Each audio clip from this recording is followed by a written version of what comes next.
السلام علیکم معزز سامعین، دور حاضر کے ایک ذہین اور امیر ترین شخص ایلون مسک نے ٹویٹر 43 بلین ڈالرز کا خرید لیا ہے، جو کہ ایک بڑی بات ہے۔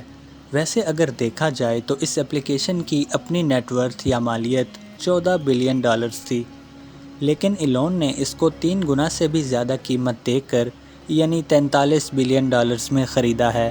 ایلون کے مطابق اس اپلیکیشن کو انہوں نے بہت پر اثر پایا ہے، اور واقعی یہ بات آج ایک حقیقت معلوم ہوتی ہے، کیونکہ یہ ایسی اپلیکیشن ہے جہاں پر تقریباً ہر قسم کے موضوع پر بحث ہوتی ہے، خواہ وہ سیاسی موضوع ہو، شوبز کی دنیا ہو یا پھر روزمرہ زندگی کے معاملات ہوں۔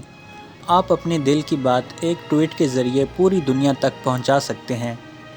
اس کے علاوہ اس ایپ پر مختلف ملکوں کی حکومتوں کے سرکاری نمائندے بھی موجود ہیں، جیسا کہ امریکہ کا وائٹ ہاؤس، اکثر ممالک کے سربراہان کے اکاؤنٹس اور مختلف مذہبی رہنماؤں کے آفیشیل اکاؤنٹس موجود ہیں۔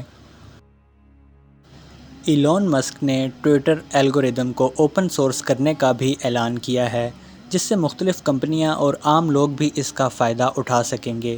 اور ایک مزے کی بات ایلون نے یہ کہی کہ وہ ٹویٹر سے فیک اکاؤنٹس اور بوٹس کو لازمی ختم کریں گے، جیسا کہ پچھلے دنوں آپ لوگوں نے سنا ہوگا کہ ٹویٹر پر فیک اکاؤنٹس یا بوٹس موجود ہیں، جس سے آزادی رائے اور اچھے رواج یا ٹرینڈز پر بہت برا اثر پڑتا ہے۔ دوستو، ویڈیو پسند آئی تو چینل کو سبسکرائب کیجیے گا، ویڈیو کو لائک کیجیے گا اور کمنٹس کر کے اپنی رائے کا اظہار بھی ضرور کیجیے گا کہ آپ اس بارے میں کیا سوچتے ہیں۔ ہمیں مزید سپورٹ کرنے کے لیے آپ ہماری آن لائن شاپ سے مختلف پروڈکٹس بھی آرڈر کر سکتے ہیں، جس کا لنک ڈسکرپشن میں موجود ہے۔ اپنا خیال رکھیے گا۔ اللہ حافظ۔